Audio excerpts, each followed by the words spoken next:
deux qualités. La première qualité du diable, c'est la foi. Le diable peut vous tendre un piège 99 fois. Et vous passez outre, mais à la 100e fois, il viendra encore. En disant, qui sait si cette fois-ci, il ne va pas tomber.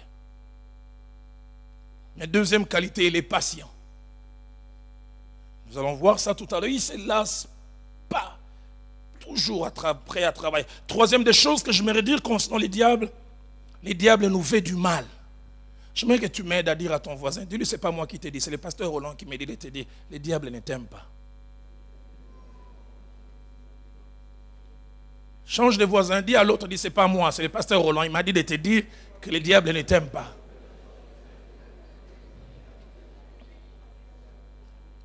Dans 1 Pierre chapitre 5 au verset 8, parlant de lui, l'apôtre dit, votre adversaire, il ne dit pas votre ami. Votre adversaire, quand il ne vient pas pour caresser. Il ne vient pas pour faire du bien. Votre adversaire, le diable, rôde comme un lion rugissant, cherchant qui il va caresser, n'est-ce pas? Cherchant qui il va dévorer. J'ai une maman éducatrice. Elle a le sens des formules. Et quand on était tout petit, elle essayait de nous montrer comment les diables fonctionnaient. Et je n'ai jamais oublié cette histoire. Elle a commencé à nous relater cette histoire, on avait 8-9 ans.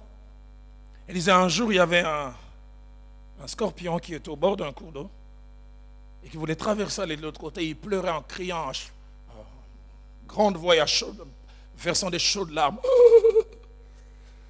Qui va m'aider à traverser? Et puis un poisson compatissant s'est approché du rivage. Il est venu demander au scorpion, pourquoi tu pleures? Il dit, je cherche quelqu'un qui peut m'aider à passer de l'autre côté. Le poisson lui a dit, mais je te connais des réputations. Tu es terrible avec tes deux histoires-là, tu sais bien les utiliser. Il semble que ce scorpion était quinois. Il a juré, il dit, là, je ne vais pas les utiliser. Je te jure, je ne veux pas les faire. Alors le poisson lui a dit, viens, je vais t'aider à traverser. Et puis il est monté sur le poisson, au beau milieu du cours d'eau. Les poissons ont entendu encore des cris, quelqu'un qui pleure. Il s'étonne, il me dit, mais tu pleurais tout à l'heure parce que tu avais besoin que quelqu'un t'aide à traverser. Et qu'est-ce qui fait que tu pleures encore? Le scorpion dit, si je t'ai dit, tu ne vas pas me croire. Il dit, dis-moi quoi, je t'ai dit, si je t'ai dit ce que je ressens, tu ne vas pas me croire. Il dit quoi? Il dit, j'ai envie de te piquer. Il dit, mais pourtant tu m'as promis. Il dit, je ne sais pas, c'est comme ça que je suis fait. Quand je ne pique pas, je ne me sens pas bien. Il dit, mais j'espère que tu ne vas pas les faire. Je dis, je me contiens. Et juste le moment où il voulait arriver au rivage, il a piqué les poissons compatissants. En se disant, j'attendrai encore un autre poisson compatissant pour le piquer encore. Le diable est diable quand il fait mal. Il est mauvais. Vous lui donnez 10 secondes de votre vie et il détruit 10 ans. Vous lui donnez 1 minute, il détruit ce que vous avez construit en 20 ans, en 30 ans. Un petit moment de folie, un petit moment de faiblesse. Vous savez, il y a des gens, le diable essaie, je ne l'aurai pas 1000 fois. Si je peux l'avoir une fois, je frappe bien. Dans Matthieu 13, au verset 28, lorsque l'on découvre les dégâts causés dans la plantation où il y avait le blé, j'aime ce que le maître dit. Quand on pose la question, qui a fait cela? Il dit, c'est un ennemi qui a fait cela. Il utilise les termes qu'il faut. Un ennemi, quelqu'un qui est en inimitié avec nous. Quelqu'un pour qui notre malheur fait son bonheur. Quelqu'un qui réfléchit, que dois-je faire pour que rien de bon n'aille dans sa vie? J'aimerais nous le redire, me redire à moi-même. Le diable est derrière nous. Il cherche à nous frapper. Parlant de lui, Jésus dira dans Jean chapitre 10 au verset 10, il dit, le voleur ne vient que. Mon père me disait, si le diable était un médecin, il ne serait pas un généraliste, c'est un spécialiste. Il ne sait pas faire plusieurs choses. Il ne vient que pour dérober, détruire et égorger. C'est tout ce qu'il sait faire. Quatrième chose concernant le diable est déterminé dans ses actions. Le diable ne lâche jamais. Il ne lâche jamais facilement. Il est déterminé. Il arrive que nous nous lassons de le combattre, nous nous lassons de lutter contre lui. Mais lui, c'est là, c'est jamais. Deux images nous montrent la façon de fonctionner du diable. C'est dans Juge chapitre 16, versets 16 à 17, parlant de l'action de Delilah vis-à-vis de Samson. Écoutez comme la Bible dit, comme elle était chaque jour à les tourmenter, à l'importuner par ses instances. Son âme devint impatiente chaque jour. Elle posait la question, Samson mentait. Elle posait, mais elle revenait encore, déterminée. J'ai un objectif, je veux aller jusqu'au bout. Dans 1 Roi chapitre 20 au verset 23, la Bible nous parle de la détermination des Syriens. Ils ont combattu Israël sur les montagnes et ils sont sortis. Israël est sorti victorieux. Écoutez comment ils réagissent. Leur Dieu est un Dieu des montagnes. C'est pourquoi ils ont été plus forts que nous. Mais combattons-les dans la plaine. Changeons de terrain. Et nous verrons ce que nous allons leur faire. Cinquième chose concernant le diable, c'est qu'il n'aime pas atteindre des résultats minimaux. Les diables aiment atteindre des résultats maximaux. Comme les sociologues, quand ils disent que les besoins des hommes sont globaux et totaux, les diables, ils aiment faire des dégâts globaux et totaux. Il ne fait pas les choses à moitié. Quand il vient frapper, il frappe bien. Je suis étonné de voir les jours où les Philistins ont arrêté Samson. Ils étaient tellement courroucés de tout ce qu'il a fait. La Bible dit qu'ils lui ont crevé les yeux. Sans anesthésie.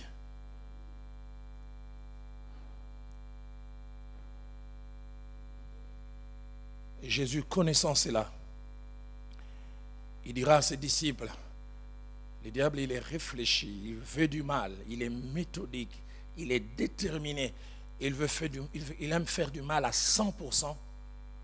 Mais dans chaque groupe organisé, le diable sait qu'il doit frapper pour que l'impact soit sur les autres.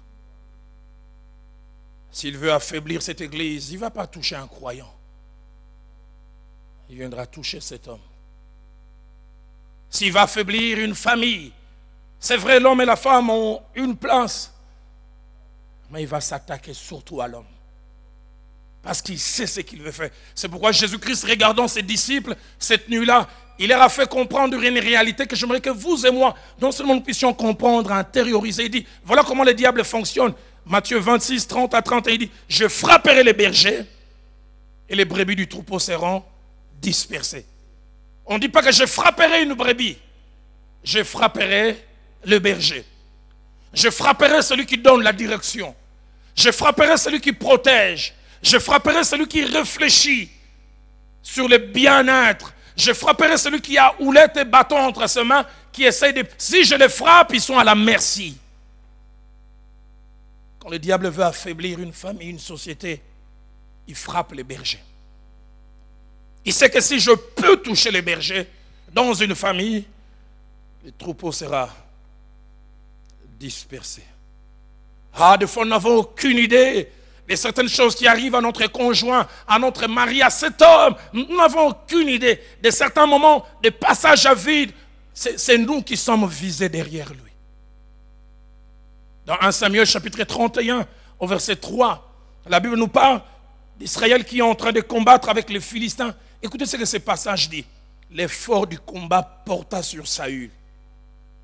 Tous ils étaient sur le champ de bataille, mais ils savaient, si vous tuez le roi, l'armée est affaiblie. L'effort du combat porta sur Saül. Vous n'avez aucune idée combien l'effort du combat porte contre cet homme. J'ai appris le merveilleux travail qu'il fait dans la délivrance. Mon frère, j'aimerais te dire, tu as un casier judiciaire rempli chez les diables. Dans le monde des ténèbres, il y a des affiches. Yohan est en fume wanted. On donne même une rétribution. Les démons qui arriveront à l'avoir, promotion plus. Pardonne-moi de te dire du haut de la chair, j'aurais dû te le dire en aparté. L'effort du combat porta sur Saül. Tous nous avons la même valeur devant Dieu, mais il y a des personnes, de par leur position, ils ont une valeur spéciale. J'ai été étonné en découvrant ces passages de 2 Samuel au chapitre 18, au verset 3. Alors que le royaume vient de se diviser, Absalom s'est révolté. Et David, qui était roi, change de position, devient un homme qui occupe une partie du pays. Et alors que ses armées veulent aller combattre les armées d'Absalom, David veut sortir pour aller combattre. Écoutez ce que ces généraux lui disent. Tu ne sortiras point. Car si nous prenons la fuite, ce n'est pas sur nous que l'attention se portera. Et quand la moitié d'entre nous succomberont sur les champs de bataille, on n'y fera pas attention. Mais toi, tu es comme 10 000 entre nous. Nous tous, nous sommes hommes. Nous tous, nous sommes des soldats. Mais toi, tu représentes 10 000. Tu as un poids que nous n'avons pas. Je prie que Dieu nous aide à comprendre cela. Je prie que les hommes qui ont des enfants puissent comprendre que l'ennemi veut les frapper. Parce qu'il sait que s'il les frappe, il fragilise 10 000 derrière.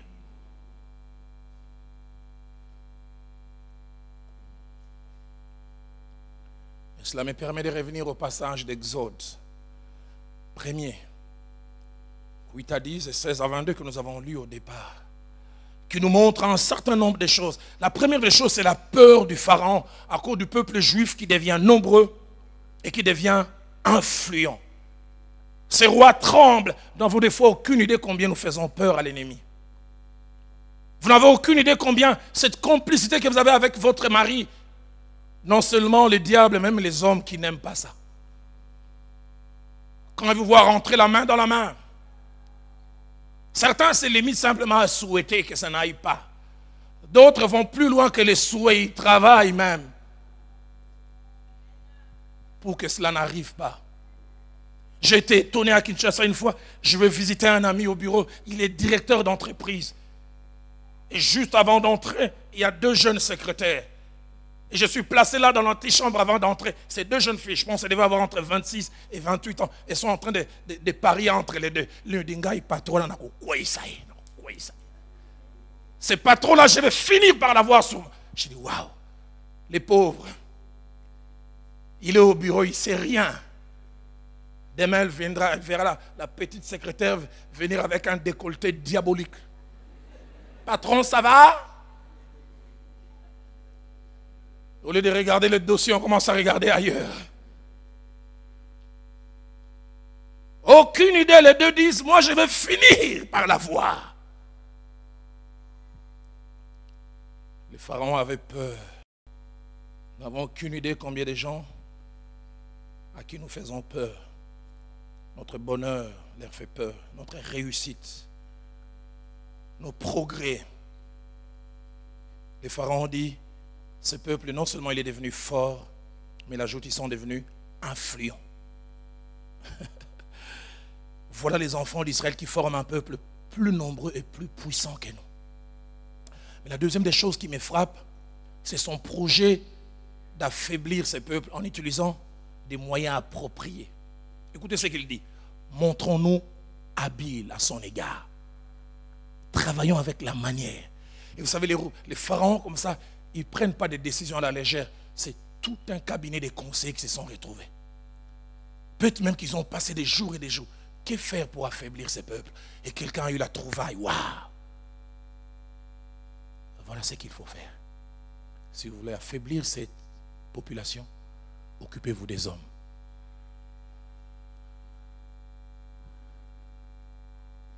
Je parlais un jour avec un homme qui était dans les sociétés secrètes qui a dit, nous laissons les femmes aller à l'église et nous gardons les hommes pour les sociétés secrètes. C'est pas que les femmes sont moins fortes. Frère, dans ces sociétés secrètes, très peu de femmes et quelquefois pas de femmes. Allez, laissez-les à l'église chez Tanfoum. Laissez-les chez Roland Dado. Mais les hommes, on les attire là parce qu'ils savent que les hommes ont la sémence. Si on peut détruire là où il y a la sémence, tout est détruit. Et quelle stratégie! Quand vous accoucherez leurs femmes et que vous les verrez sur le ciel, si c'est un garçon, faites-les mourir. Si c'est une fille, laissez-la vivre. Verset 22, vous jetterez dans le fleuve tout garçon qui naîtra et vous laisserez vivre les filles. Stratégie pour affaiblir une société. Et je fais la jonction avec Jean chapitre 11, versets 1 à 3. Un texte merveilleux, un texte connu de nous sur lequel je vais atterrir tout à l'heure. Je vais lancer 4 appels à la fin. Il y a une famille où il y avait 3 personnes.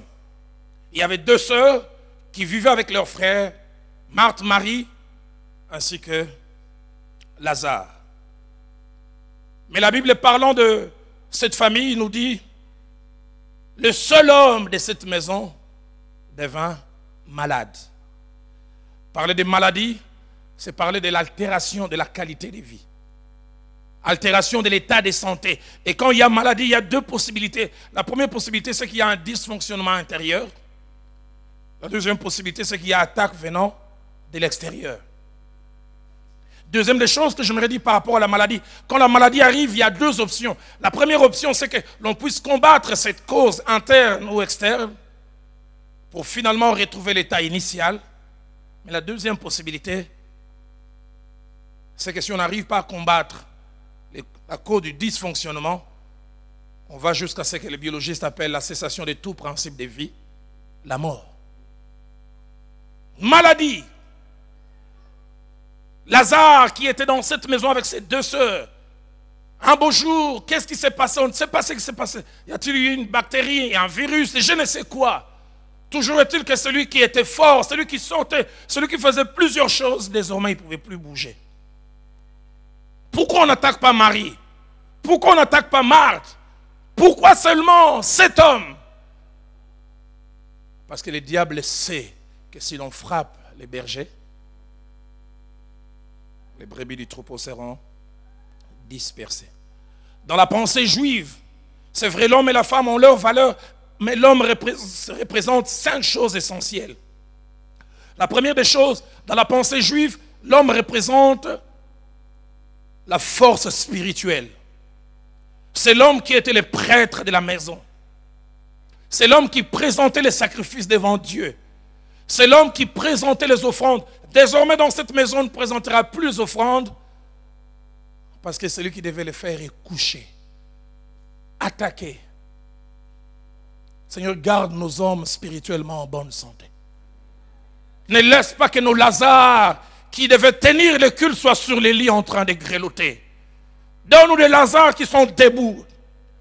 Job chapitre 1er verset 5, nous en avons parlé tout au long de la semaine. Dans cette maison, il y avait un Lazare fort. Quand ses enfants allaient fêter, c'est lui qui s'est levé et qui faisait les cultes. Deuxième des choses que l'homme représente dans la pensée juive, il représente la source d'information et de connaissances. Dans Exode chapitre 12 au verset 26, alors que le peuple veut sortir d'Égypte et qu'ils sont en train de faire la Pâque, Dieu dit, et lorsque vos enfants verront ces choses et qu'ils poseront la question, qu'est-ce que signifient ces usages? Il dit, vous répondrez, c'est aux hommes qu'il parle. C'est les sacrifices des Pâques en l'honneur de l'Éternel. C'est à vous d'apporter des informations. C'est à vous d'apporter des connaissances. Et les hommes avaient la responsabilité de communiquer la connaissance. Donne-nous des familles où Lazare, celui qui doit communiquer la connaissance, est debout. Mais le diable aime attaquer ceux qui doivent donner la connaissance. Je le disais il y a 2 jours ici. Je prêchais à Kinshasa il y a quelques jours.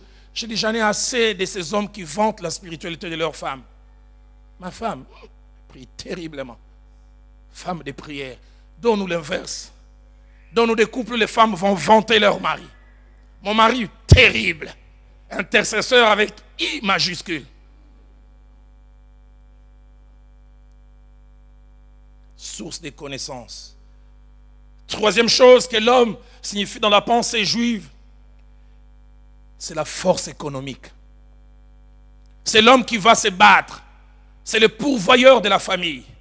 Et dans cette famille aussi, à Béthanie, c'était la même chose. Les commentateurs disent que Lazare était un homme d'affaires qui sortait très tôt et qui rentrait très tard et il mettait le pain sur la table de ses 2 sœurs.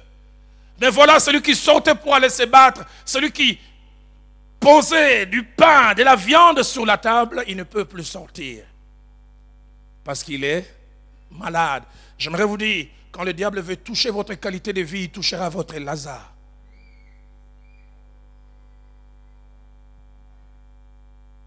La qualité des études que les enfants font dépend surtout des revenus que Lazare a. Si Lazare a des revenus consistants, l'enfant pourra étudier dans des grandes universités. Ce n'est pas n'importe qui va à Harvard, à Yale, à Oxford. Il faut que les Lazare puissent avoir des revenus. Enfant, vous n'avez aucune idée. Le diable, quelquefois, quand il veut attaquer votre futur, vous empêcher d'aller plus haut, il touche l'économie de votre Lazare. Il a à peine ou pas. Et vous êtes obligé de réduire vos ambitions aux revenus de votre Lazare. Ma prière est que quand j'aurai fini, que les enfants disent, remplis les poches de notre Lazare de ce qu'il faut. Que des femmes disent, non, non, non. Pour que nous ayons des vacances à tel endroit, pour que nous puissions nous réjouir, il faut que Lazare puisse avoir des choses. J'ai été un jour dans un couple. Cet homme a un peu tordu la parole de Dieu, mais j'ai aimé, ça m'a donné une information. Son épouse l'a dit, chérie, est-ce que tu peux nous amener en vacances? Il a dit, l'esprit est disposé, mais la poche est faible.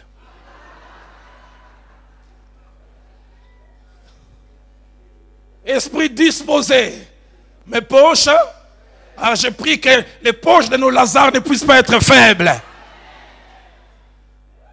Quand leur esprit sera disposé, que leur poche aussi soit disposée.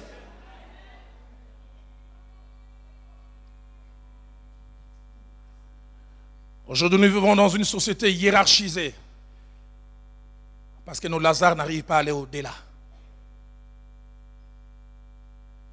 Il a été cantonnier, son fils sera cantonnier, son petit-fils sera cantonnier. Mais si Lazare peut être béni économiquement, si lui a été cantonné, son fils peut aller plus loin. C'est pourquoi tout à l'heure à la fin, j'aimerais que des femmes se révoltent en disant, Seigneur, visite mon Lazare économiquement. Que des enfants disent, visite notre Lazare. Que des papas, simplement les enfants viennent présenter un petit besoin.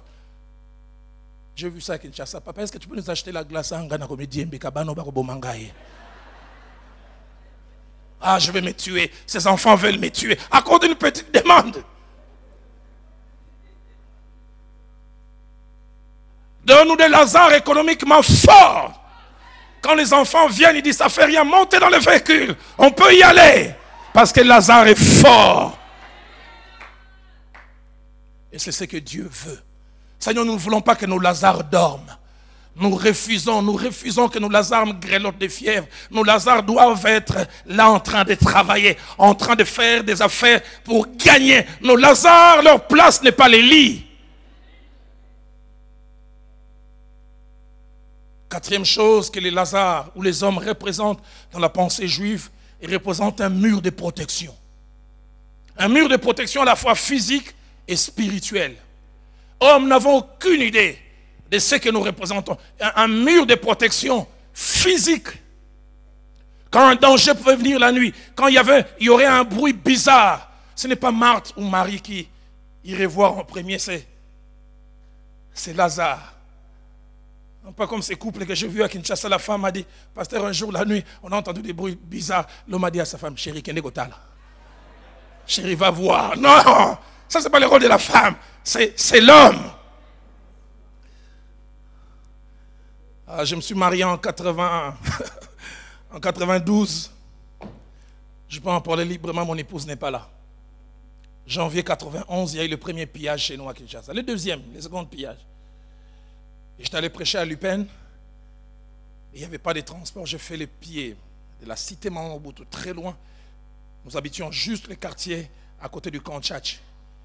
Et quand je suis arrivé, mon épouse m'a dit, ici le pillage est systématique et organisé. C'est-à-dire, les gens qui pillaient à l'époque, ils pillaient puis ils s'arrêtaient. On s'était arrêté où? Au numéro 2, ok, maintenant c'est le numéro 3. Et juste j'entrais, 10 minutes après, on a commencé à cogner à la porte. Je disais, je peux en parler librement, mon épouse n'est pas là. Et je prie que mes amis ne lui en parlent pas. Le temps que je réalise, elle a battu le record du monde de 100 mètres. Soit elle est partie comme une flèche. Nous avions un lit, la distance entre le sol et le lit, c'est un peu là.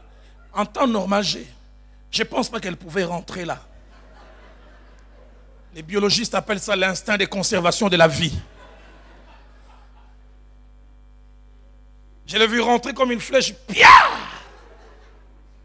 J'ai pu vous dire, j'avais envie d'être au même endroit là où elle était. Mais j'avais le malheur d'être né homme et être le mari.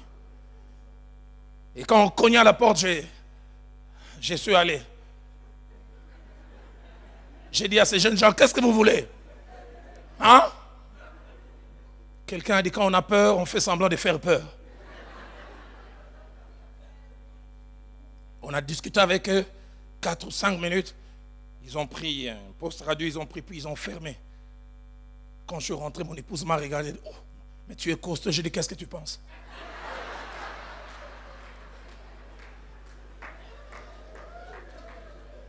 Mais vous savez, la meilleure, c'est que les 20 minutes qui ont suivi, je suis allé faire pipi 7 fois.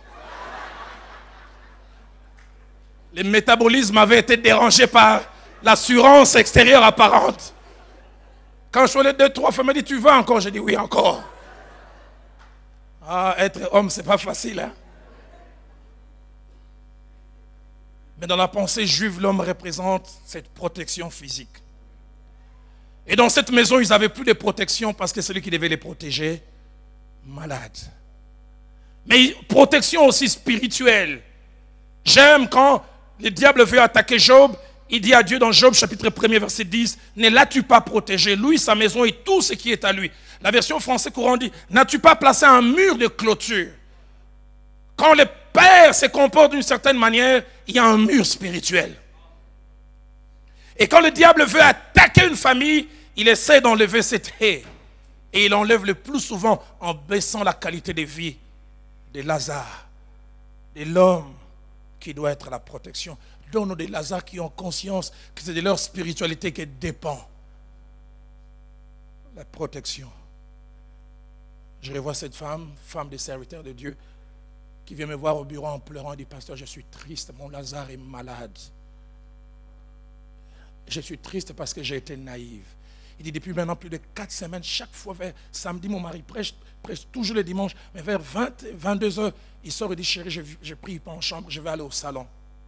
Je lui faisais confiance. Je disais, c'est sûr, c'est un homme de Dieu. Comme il va prêcher demain, il va prier. Il a fait ça 4 fois. Le 5e samedi, déjà le 2e, je commençais à sentir. Vous savez, Dieu a un complot qu'il a fait avec les femmes. Elles sentent des choses. Elle ne sait pas vous l'expliquer. Et dit, vers 23h30, j'ai commencé à marcher comme un chat. J'ai ouvert la porte du couloir, j'ai trouvé mon mari, l'homme de Dieu, qui va prêcher demain à 8h en train de regarder un film pornographique. Il dit, je ferme, je rentre, 10 minutes après, je viens maintenant en faisant du bruit. Il dit, quand j'arrive, je trouve l'homme de Dieu.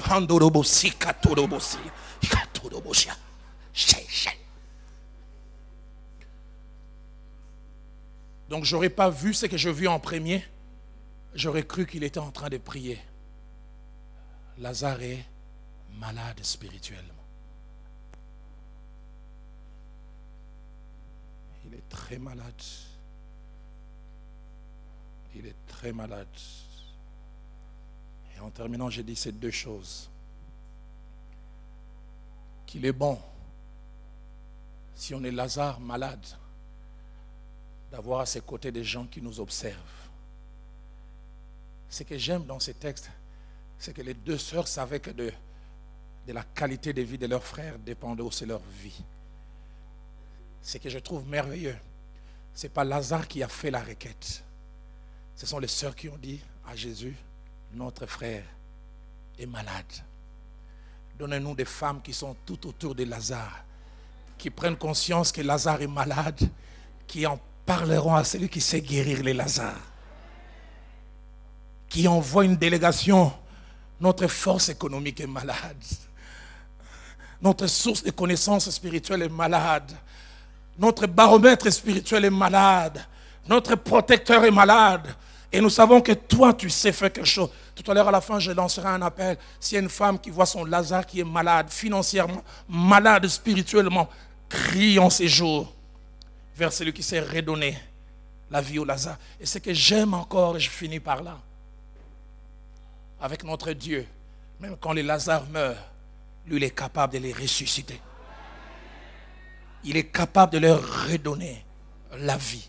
Il est capable de les restaurer. Ne laissez pas vos Lazare mourir, car avec eux nous mourrons. Avec eux nous sommes entraînés. Je termine avec ce récit. Je suis à Goma. En 99, je suis invité à Bukavu pour aller prêcher. J'ai terminé de prêcher le deuxième jour. Un homme de Dieu vient me voir. C'était un vendredi. Il dit, Roland, ça fait 18 ans que je suis dans le ministère. Mais depuis 3 jours, je pense à me suicider. Je lui dis, pourquoi? Il dit, tu ne connais pas la ville, tu n'as pas appris ce qui s'est passé. Il dit, je porte le manteau de la honte. Mais j'aurais voulu que cette honte reste attachée à moi. Elle est attachée à ma femme, elle est attachée à mes filles, mes 3 filles. Elle est attachée à mon père et à ma mère qui habitent la ville. Elle est attachée aussi à l'église. Et quand il m'a relaté l'histoire, je me suis dit, Seigneur, garde-nous. Il a dit, je suis marié depuis bientôt plus de 12 ans avec celle qui est mon épouse. Et puis il y a 2 ans, sa jeune sœur de 17 ans est venue de Kinshasa, est venue habiter avec. Il dit, la plupart des fois, ma femme va au lit très tôt. Et nous restions à regarder la télé avec la jeune sœur. Il dit, nous arrivions à des moments où on ne s'est dit rien, mais on s'est dit tout.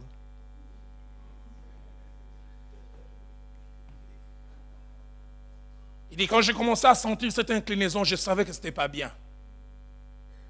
Il dit, au départ, nous avons commencé simplement à nous toucher. Et plus tard, je suis allé plus loin. Il dit, chaque fois, je me disais, non, je ne peux pas faire ça. Non, c'est pas bon. Ni sur le plan éthique. Et si mon épouse apprenait? Vous savez, quand le diable veut vous détruire, il met un ruban noir pour ne pas vous montrer les conséquences de votre acte. Mais dès l'instant où vous avez commis l'irréparable, il enlève lui-même les rubans. Il a dit, Roland, on l'a fait durant 14 mois. Mais il dit, durant ces 14 mois, il dit, des fois j'avais 1 mois et demi de victoire. Où c'est elle qui revenait vers moi. Je lui ai dit, non, on ne doit pas faire ça. Mais quelques temps après, c'est encore moi qui retournais. Et c'est elle qui me rappelait alors, tu avais dit qu'on ne fasse plus. Il dit, nous avons avorté 3 fois. Mais la 3e fois a été fatale. Fait dans de mauvaises conditions. Il dit, ce jour-là, je l'ai ramené. Cette grossesse était déjà de 4 mois et demi. Il dit, vers 3 heures du matin, j'ai seulement entendu un cri sortant de la salle, de la chambre de la petite. Et quand je sors, il dit, j'ai vu une marée de sang venant de sa chambre, sortant. Il dit, mon épouse est sortie, il dit, voilà ce que tu es. Ma jeune sœur vient de rendre l'âme. Mais avant de mourir, elle m'a tout dit. Vous avez fait ça. Cet homme m'a dit, ma femme a pris les 2 enfants et les cadavres, mais elle a dit, elle a pris aussi ma réputation. Parce que de là, elle est allée directement responsable de la communauté. Il dit, c'était un jeudi soir, et le dimanche, dans une assemblée remplie de plus de 3000 personnes, on a parlé de ce que je fais. Et on m'a dit que j'étais 3 ans suspendu. Il dit, dans la ville aujourd'hui, il n'y a pas 2 conversations. Il n'y en a pas 4. Il y en a une seule. L'on ne parle que de moi. Il dit, mon père et ma mère doivent se cacher. Ma femme ne peut plus sortir. Les gens de mon église ont honte. Ceux du monde ont trouvé un sujet à converser. En ce début d'après-midi, alors que je termine cet enseignement, j'aimerais lancer ces 4 appels. Et tout premier, y a-t-il des Lazare qui veulent dire, je ne veux pas tomber malade. Je ne veux pas s'auto-mourir. Car ma maladie ne sera pas ma maladie à moi seul. Marthe et Marie en souffriront. Y a-t-il des Lazare qui veulent dire, pasteur, j'aimerais rester en bonne santé spirituelle. J'aimerais économiquement être en bonne santé. J'aimerais continuer à être en bonne santé en termes de connaissances pour nourrir ma famille. J'aimerais continuer à être en bonne santé. Que des Lazare qui veulent répondre à cet appel, non seulement se lèvent, mais qui viennent se mettre à genoux ici. Le deuxième appel que j'aimerais lancer, j'insisterai pas, l'Esprit de Dieu m'a dit, Roland, fais ta part et laisse les restes. La Bible dit, aujourd'hui, si vous entendez sa voix, n'endurcissez pas votre cœur. Le deuxième appel que j'aimerais lancer, et à ceux-là, je leur demanderai simplement de rester debout là où ils sont. Les Lazare qui sont en bonne santé. Des Lazare qui font la fierté de leur Marie et Marthe. Et qui veulent dire, j'aimerais continuer à faire la fierté de Marie et de Marthe. J'aimerais ni tomber malade, ni mourir. Et vous allez vous lever là où vous êtes. Et tout à l'heure, l'homme de Dieu, l'apôtre William, priera pour vous en disant, gardez ces Lazare qui sont en bonne santé, qui font la joie, la fierté de leurs enfants, de leurs femmes, de tous ceux et toutes celles qui sont connectés à eux, de les rester. Car la Bible dit que celui qui croit être debout prenne garde de ne point tomber. Troisième appel que j'aimerais lancer, y a-t-il des femmes qui ont des Lazare qui sont malades? Y a-t-il des enfants qui, à lui de cette parole, disent, pasteur, nous avons un Lazare, mais il est malade. Et de la même manière, Marie et Marthe sont venus lancer un cri, nous voulons lancer un cri en disant, Seigneur, viens guérir notre Lazare. Y a-t-il des femmes qui ont un mari malade économiquement, malade spirituellement, malade sur le plan leadership, et vous voulez dire, Seigneur, guéris mon Lazare. Guéris mon Lazare. Si même il est mort, vous voulez dire, Seigneur, restaure mon Lazare. Y a-t-il des enfants qui veulent dire, pasteur, prie pour notre Lazare. Nous n'arrivons pas à aller loin dans la vie, nous n'arrivons pas à progresser, parce que nous avons un Lazare malade spirituellement. Il bat maman, il se met, il n'arrive pas à trouver du travail. Et à cause de cela, nos ambitions sont à la baisse. Pasteur, prie pour notre Lazare, afin que notre Lazare étant en bonne santé, que cela s'attache à nous. Le quatrième et dernier appel, attaché au deuxième appel que j'ai fait. Y a-t-il des femmes, y a-t-il des enfants qui veulent dire, pasteur, nous avons un Lazare qui est en bonne santé. Et nous voudrions qu'il reste toujours en bonne santé. Ces femmes vont s'élever, ces enfants vont s'élever pour prier, Seigneur, nous avons la joie d'avoir un bon Lazare. Nous avons la joie d'avoir un Lazare qui fait notre fierté. Seigneur, garde-le tel quel, parce que nous savons que l'effort des guerres, comme sur Saül, se porte sur lui. Que notre Lazare ne meure pas, que notre Lazare ne soit pas réduit. Seigneur, garde-le, qu'il continue à rester celui qu'il est. Garde mon Lazare. Garde mon Lazare. À cause de lui, je pèse dans la société. À cause de lui, on me respecte. À cause de notre Lazare, je peux marcher la tête haute. Et j'aimerais toujours marcher la tête haute. Pour cela, garde notre Lazare. On peut m'aider à chanter Likianangai, Zalinayo. Apôtre, voudriez-vous me faire l'honneur de venir prier et aller dans la direction que Dieu va vous donner tout à l'heure?